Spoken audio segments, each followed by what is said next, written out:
नमस्कार, मैं हूं ऐश्वर्या कपूर और आप देख रहे हैं मेरे साथ पूछता है भारत। और शुरुआत कर रहे हैं पूछता है भारत की ऐश्वर्या के एजेंडा के साथ ज्ञानवापी के सच से।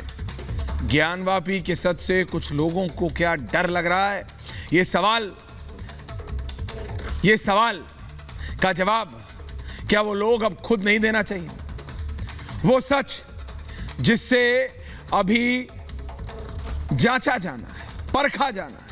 हिंदू पक्ष कह रहा है, एक पक्ष कह रहा है शिवलिंग है, दूसरा पक्ष मुस्लिम पक्ष कह रहा है फव्वारा है। मैंने कल दिखाया था तस्वीर, लोगों ने कहा भाई गलत है। मैं कह रहा हूं भाई, मैं तो कह रहा था जो कोर्ट में बोला गया कि ये फव्वारा है और ये शिवलिंग, तुलना की गई। आपने देखा पिछले 24 घंटों में ये जो सोशल नेटवर्क नाम की चिड़िया है, इस पे क्या हुआ है? देखा आपने हुआ क्या है? देखा? मैं सिर्फ इतना कह रहा हूं, आपने देखा कि हुआ क्या है पिछले 24 घंटों में? इस सोशल नेटवर्क नाम की चिड़िया में हुआ क्या है? अगर मैं आपको बताऊंगा ना, आप भौचक्के नहीं, क्योंकि सोशल नेटवर्क पे सब है भाई, सबके पास मोबाइल फोन है, सब लोग चले जाते हैं सोशल नेटवर्क पे।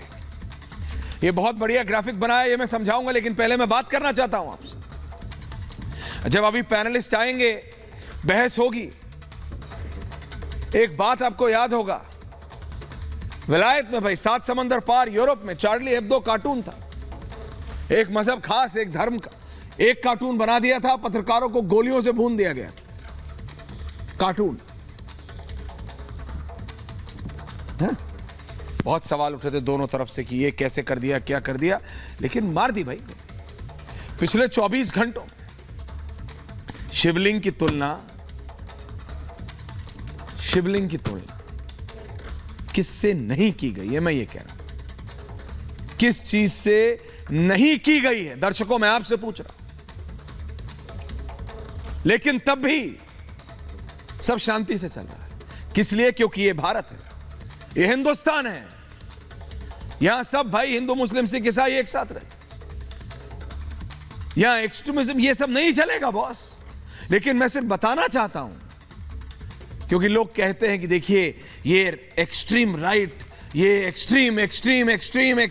अरे एक्सट्रीम होता है बॉस जब एक कार्टून बनता है तो गोलियां मार दी जाती हैं।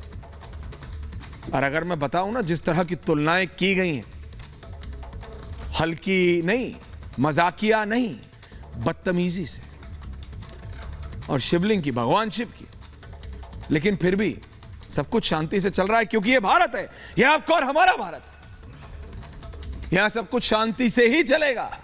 और जो लोग ये कह रहे हैं असदुद्दीन ओवैसी जैसे, जो खुद बैरिस्टर है, बार एट लॉ, उसी विलायत से पढ़ के आए हैं, 7 समुद्र पार से, और कहते हैं मैं सर्वे को नहीं मानूंगा, मैं कोर्ट को नहीं मानूंगा, मैं कोर्ट के ऑर्डर को नहीं मानूंगा। क्या सच है? इसका फैसला कोर्ट करेगा या आप करेंगे? कोर्ट करेगा या आप करेंगे? पूछता है भारत। इसलिए मैं कह रहा हूं कि ये जो असदुद्दीन ओवैसी जैसे लोग हैं, जो कह रहे हैं कोर्ट पे भरोसा नहीं है, उनसे आज भारत पूछेगा कि नहीं? उनसे आज आप पूछेंगे कि नहीं कि भाई तुम्हारा असली उद्देश्य क्या है? What's your ultimate target? ऐसा तो नहीं कि आप किसी चीज की आपको जानकारी कम है तो आप गलती से बोल जाते हैं you are bar at law. आधे पत्रकार और आधे राजनेताओं से ज्यादा पढ़े लिखे आदमी हैं ये, हिंदुस्तान विलायत दुनिया भर से पढ़ के आए हुए हैं, तो गलती तो नहीं करेंगे। अभी जब आज गौरव भाटिया, जो खुद एक बहुत वरिष्ठ वकील है, सीनियर एडवोकेट है सुप्रीम कोर्ट में, मैं उनसे पूछूंगा अभी कि आखिरकार जानबूझ के भड़काने का, जानबूझ के, भाई हम कह रहे हैं ना ये पक्ष ना वो पक्ष, ना इसकी मानो ना इसकी मानो, कोर्ट की मानो, तो कोर्ट की मानने में क्या दिक्कत है? और क्यों जानबूझ के भड़कालू बयान दिए जा रहे हैं? भड़काने वाले की ये सर्वे गलत, सर्वे नहीं होना, मैं सर्वे को नहीं मानूंगा, मैं इसको नहीं मानूंगा, मैं उसको नहीं मानूंगा। अरे हो कौन भाई तुम जो तुम नहीं मानोगे? हिंदुस्तान में रहोगे तो संविधान से चलोगे ना, कोई भी होगा, या आप हो या मैं हो, प्रीति पांडे हो या फिर गौरव भाटिया हो, सबको मान चलना पड़ेगा ना, चलना पड़ेगा कि नहीं?